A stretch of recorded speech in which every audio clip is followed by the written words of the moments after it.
So job రాకుండా ఊరికి వెళ్తే జనరల్గా ఏంటి అంటే ఇప్పుడున్న సిచ్యువేషన్లో అందరూ ఊర్లకు బయలుదేరుతూ ఉంటారు. అయితే ఇది ఒక సిచ్యువేషన్ నాకు గుర్తొచ్చింది. ఏంటి అంటే నేను హైదరాబాద్కి వచ్చిన కొత్తల్లో నేనేమనుకున్నానంటే జాబ్ వచ్చే వరకు ఊరికి వెళ్ళకూడదు అనుకున్నాను. సో దానికి ఖచ్చితంగానే అంటే ఊరికి వెళ్తే ఏదో ఒక చిన్న జాబ్ అయినా పెద్ద జాబ్ అయినా నా కెరియర్ స్టార్ట్ అయినాకే నేను జాబ్లోకి వెళ్తాను అని చెప్పి అనుకున్నాను. అదేవిధంగా పెద్ద జాబ్ కాకపోయినా చిన్న జాబ్ కూడా కష్టపడి తెచ్చుకున్న తర్వాత నేను ఇంకా జాబ్ చేసుకుంటూ ఉంటే చాలాసార్లు ఈరోజు నేను ఒక షార్ట్ చూసి నాకు గుర్తొచ్చింది ఈ విషయం.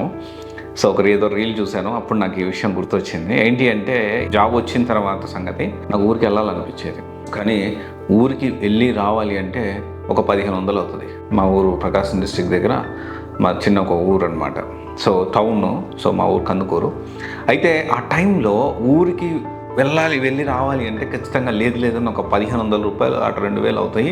ఆ 2000 ఇక్కడ నాకుంటే నాకు ఉపయోగపడతాయి కదా అని ఆలోచించేవాడిని. అలాగా ఎంత బాధపడేవాడిని అంటే ఊరికి వెళ్ళాలి అని ఉన్నప్పటికీ, సెలవులు ఉన్నప్పటికీ ఆ హాస్టల్లోడు ఫుడ్ పెట్టరు. జనరల్గా ఇప్పుడు సంక్రాంతి అప్పుడు కూడా 1-2 డేస్ వాళ్ళు ఫుడ్ పెట్టరు. అయినా కానీ బయట అన్నది నాకు 100-200 ఖర్చు పెట్టి బయట తినేవాడిని, కానీ ఇంత డబ్బులు ఖర్చు పెట్టి నేను ఊరికి వెళ్ళాలా అని అనుకునేవాడిని అనమాట.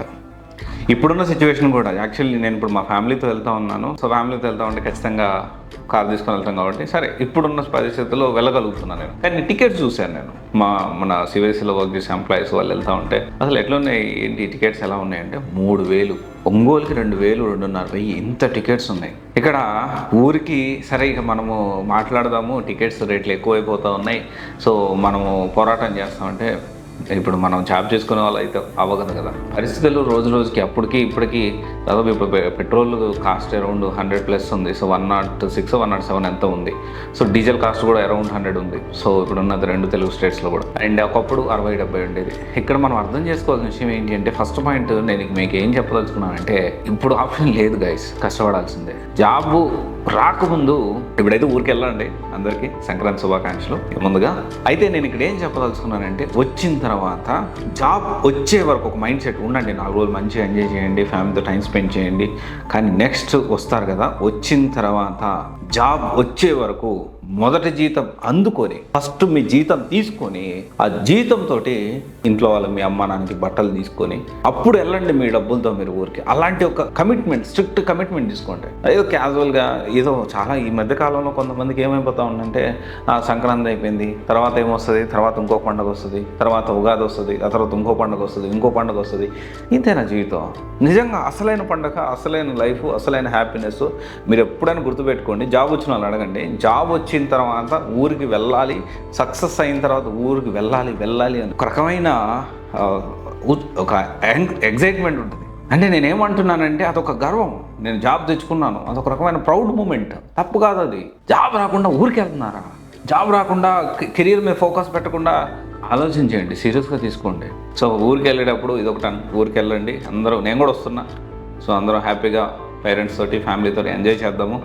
ఆ తర్వాత మాత్రం స్ట్రిక్ట్ కమిట్మెంట్ తీసుకోండి. నేను కూడా దీని విషయంలో స్ట్రిక్ట్గా నెక్స్ట్ నేను కూడా ఒక కొత్త యూనిక్ ప్రోగ్రామ్ కూడా నేను మొదలుపెట్టడానికి ప్రయత్నం చేస్తాను. సరే ఏదేమైనా కానీ మోటివేషన్ అనేది ఉండాలి. ఎప్పటికప్పుడు వర్కౌట్ చేయండి, ఓకేనా? ఎప్పటికప్పుడు అప్డేట్ అవ్వండి, ఫోకస్ చేయండి. డబ్బు సంపాదన లేకపోతే ఎవరు దేకడు, నేను ఎవడు పట్టించుకోడు, మర్యాద ఉండదు. ఎస్పెషల్లీ అబ్బాయిలకైతే సంపాదన లేని మగవాడికి మర్యాద ఉండదు, ఓకే? చివరికి ఫ్యామిలీ మెంబర్స్ నుంచి కూడా మీకు అవమానాలు ఎదురవుతాయి, గుర్తుపెట్టుకోండి.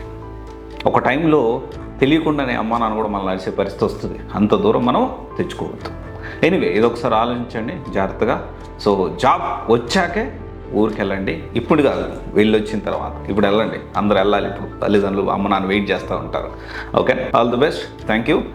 ఖచ్చితంగా మీరందరూ కష్టపడి మంచిగా లైఫ్లో ఇంకా మంచిగా ఎదగాలని నేను కూడా మనస్ఫూర్తి కోరుకుంటున్నాను. ఈ వీడియో చూసిన ప్రతి ఒక్కరికి థ్యాంక్ యూ.